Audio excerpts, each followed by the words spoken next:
और सबसे पहले बात करने जा रहे हैं दिल्ली ब्लास्ट केस को लेकर। फरीदाबाद में एक्शन हुआ। एजेंसियों ने केमिकल की दुकानों को सील कर दिया है और इन्हीं दुकानों से आतंकियों ने केमिकल खरीदा था। बम बनाने के लिए मुजम्मिल शाहीन ने खरीदारी की थी। हाइड्रोजन केमिकल और एसीटोन केमिकल खरीदा था।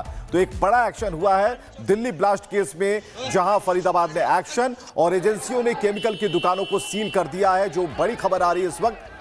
और जतिन हमारे साथ जुड़ चुके हैं। जतिन, एक बड़ी कामयाबी, जिन दुकानों से केमिकल आतंकियों ने खरीदा, अब बारी उनकी है।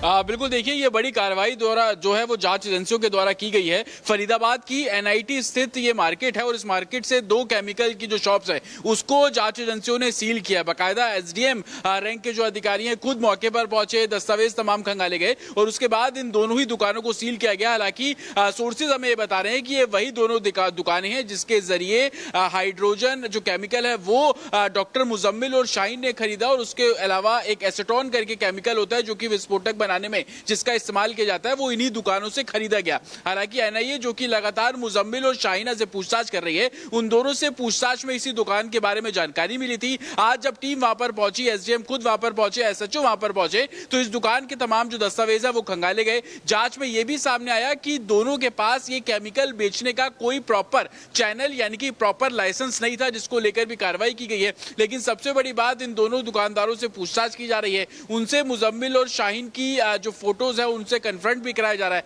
लेकिन सबसे बड़ी बात कि अब जांच उन दुकानों तक पहुंच रही है जहां से दिल्ली धमाके में इस्तेमाल किए गए जो केमिकल्स हैं उसका इस्तेमाल किया गया था। और यही कारण है कि फरीदाबाद की इसी एनआईटी मार्केट में वो दोनों दुकानें थी, B7 और B37 करके ये दुकानें हैं जिनका एड्रेस है, जिनकी तस्वीरें हम लगातार अपने दर्शकों को दिखा भी रहे हैं। इन्हीं दोनों दुकानों से वो केमिकल खरीदा गया। उस केमिकल को खरीदने के बाद जो विस्फोटक तैयार किया गया वो उमर के द्वारा किया गया। और मुजम्मिल जो कि इन्वेस्टिगेशन में निकलकर सामने आया कि मुजम्मिल और शाहीन दोनों इसी दुकानों पर गई थी और इन्होंने ही वो केमिकल यहां से खरीदा था। हालांकि कोई प्रॉपर दस्तावेज नहीं मिले हैं जिसको लेकर आगे इन्वेस्टिगेशन की जाएगी। लेकिन एसडीएम और खुद एसएचओ मौके पर पहुंचे और दोनों ही दुकानों को सील किया गया। तो कहीं ना कहीं दिल्ली ब्लास्ट से जुड़े जितने भी तार हैं, जितनी जगहों से, चाहे वो अमोनियम नाइट्रेट हो या दूसरी चीजें खरीदी गई हो, चाहे वो इलेक्ट्रॉनिक चीजें हो या किसी तरीके का केमिकल, उन सभी दुकानों पर अब कार्रवाई जो है वो हो रही है। और फरीदाबाद में आज ये सबसे बड़ी कार्रवाई की गई जहां पर अधिकारियों ने इन्हीं दोनों दुकानों को सील किया और आगे कार्रवाई करने की जो बात है वो की जा रही है। लेकिन दस्तावेज तमाम खंगाले गए, उसमें यह साबित हुआ कि जिन 2 दुकानों से केमिकल्स खरीदे गए उनके पास केमिकल बेचने का कोई प्रॉपर लाइसेंस भी नहीं था, जिसके चलते ये दोनों जो दुकानें हैं उसको जांच एजेंसियों द्वारा सील कर दिया गया है। जी, बहुत बहुत शुक्रिया तमाम जानकारियों के लिए। तो 2 दुकानें जिन्हें सील किया गया है, हाइड्रोजन केमिकल वाली जो शॉप थी जहां से आतंकियों ने इन्हें खरीदा था, उसे अब पूरी तरीके से सील किया। यानी कि जांच का दायरा अंडर करंट में, यानी कि अभी भी जांच की जो दिशा है वो सही रफ्तार में है। और ऐसे में केमिकल वाली दुकानों का सील किया जाना इससे जुड़े हुए कई और लोगों का पता ढूंढने में मदद करेगी, जो आतंकियों को जिस भी तरह से मदद पहुंचा चुके थे या पहुंचा रहे हैं। और सबसे पहले बात करने जा रहे हैं दिल्ली ब्लास्ट केस को लेकर। फरीदाबाद में एक्शन हुआ। एजेंसियों ने केमिकल की दुकानों को सील कर दिया है और इन्हीं दुकानों से आतंकियों ने केमिकल खरीदा था। बम बनाने के लिए मुजम्मिल शाहीन ने खरीदारी की थी। हाइड्रोजन केमिकल और एसीटोन केमिकल खरीदा था। तो एक बड़ा एक्शन हुआ है दिल्ली ब्लास्ट केस में, जहां फरीदाबाद में एक्शन और एजेंसियों ने केमिकल की दुकानों को सील कर दिया है, जो बड़ी खबर आ रही है इस वक्त। और जतिन हमारे साथ जुड़ चुके हैं। जतिन, एक बड़ी कामयाबी, जिन दुकानों से केमिकल आतंकियों ने खरीदा, अब बारी उनकी है।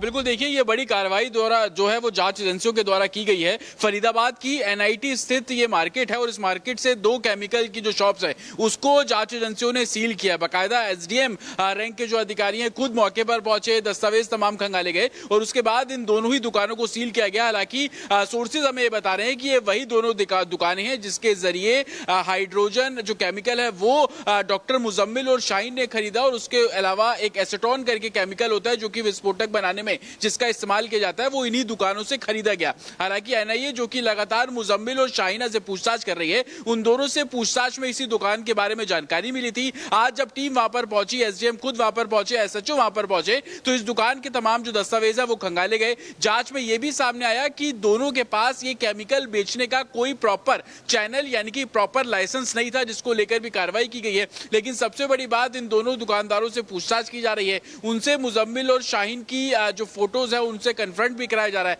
लेकिन सबसे बड़ी बात कि अब जांच उन दुकानों तक पहुंच रही है जहां से दिल्ली धमाके में इस्तेमाल किए गए जो केमिकल्स हैं उसका इस्तेमाल किया गया था। और यही कारण है कि फरीदाबाद की इसी एनआईटी मार्केट में वो दोनों दुकानें थी, B7 और B37 करके ये दुकानें हैं जिनका एड्रेस है, जिनकी तस्वीरें हम लगातार अपने दर्शकों को दिखा भी रहे हैं। इन्हीं दोनों दुकानों से वो केमिकल खरीदा गया। उस केमिकल को खरीदने के बाद जो विस्फोटक तैयार किया गया वो उमर के द्वारा किया गया। और मुजम्मिल, जो कि इन्वेस्टिगेशन में निकलकर सामने आया कि मुजम्मिल और शाहीन दोनों इसी दुकानों पर गई थी और इन्होंने ही वो केमिकल यहां से खरीदा था। हालांकि कोई प्रॉपर दस्तावेज नहीं मिले हैं जिसको लेकर आगे इन्वेस्टिगेशन की जाएगी। लेकिन एसडीएम और खुद एसएचओ मौके पर पहुंचे और दोनों ही दुकानों को सील किया गया। तो कहीं ना कहीं दिल्ली ब्लास्ट से जुड़े जितने भी तार हैं, जितनी जगहों से, चाहे वो अमोनियम नाइट्रेट हो या दूसरी चीजें खरीदी गई हो, चाहे वो इलेक्ट्रॉनिक चीजें हो या किसी तरीके का केमिकल, उन सभी दुकानों पर अब कार्रवाई जो है वो हो रही है। और फरीदाबाद में आज ये सबसे बड़ी कार्रवाई की गई, जहां पर अधिकारियों ने इन्हीं दोनों दुकानों को सील किया और आगे कार्रवाई करने की जो बात है वो की जा रही है। लेकिन दस्तावेज तमाम खंगाले गए, उसमें यह साबित हुआ कि जिन दो दुकानों से केमिकल्स खरीदे गए उनके पास केमिकल बेचने का कोई प्रॉपर लाइसेंस भी नहीं था, जिसके चलते ये दोनों जो दुकानें हैं उसको जांच एजेंसियों द्वारा सील कर दिया गया है। जी, बहुत बहुत शुक्रिया तमाम जानकारियों के लिए। तो दो दुकानें जिन्हें सील किया गया है, हाइड्रोजन केमिकल वाली जो शॉप थी जहां से आतंकियों ने इन्हें खरीदा था, उसे अब पूरी तरीके से सील किया। यानी कि जांच का दायरा अंडर करंट में, यानी कि अभी भी जांच की जो दिशा है वो सही रफ्तार में है। और ऐसे में केमिकल वाली दुकानों का सील किया जाना इससे जुड़े हुए कई और लोगों का पता ढूंढने में मदद करेगी, जो आतंकियों को जिस भी तरह से मदद पहुंचा चुके थे या पहुंचा रहे हैं।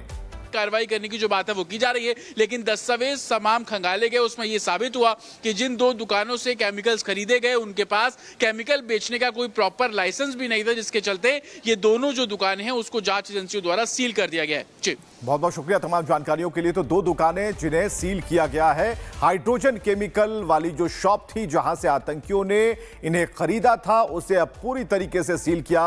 यानी कि जांच का दायरा अंडर करंट में, यानी कि अभी भी जांच की जो दिशा है वो सही रफ्तार में है। और ऐसे में केमिकल वाली दुकानों का सील किया जाना इससे जुड़े हुए कई और लोगों का पता ढूंढने में मदद करेगी, जो आतंकियों को जिस भी तरह से मदद पहुंचा चुके थे या पहुंचा रहे हैं। कार्रवाई करने की जो बात है वो की जा रही है। लेकिन दस्तावेज तमाम खंगाले गए, उसमें यह साबित हुआ कि जिन दो दुकानों से केमिकल्स खरीदे गए उनके पास केमिकल बेचने का कोई प्रॉपर लाइसेंस भी नहीं था, जिसके चलते ये दोनों जो दुकानें हैं उसको जांच एजेंसियों द्वारा सील कर दिया गया है। जी, बहुत बहुत शुक्रिया तमाम जानकारियों के लिए। तो दो दुकानें जिन्हें सील किया गया है, हाइड्रोजन केमिकल वाली जो शॉप थी जहां से आतंकियों ने इन्हें खरीदा था, उसे अब पूरी तरीके से सील किया। यानी कि जांच का दायरा अंडर करंट में, यानी कि अभी भी जांच की जो दिशा है वो सही रफ्तार में है। और ऐसे में केमिकल वाली दुकानों का सील किया जाना इससे जुड़े हुए कई और लोगों का पता ढूंढने में मदद करेगी, जो आतंकियों को जिस भी तरह से मदद पहुंचा चुके थे या पहुंचा रहे हैं।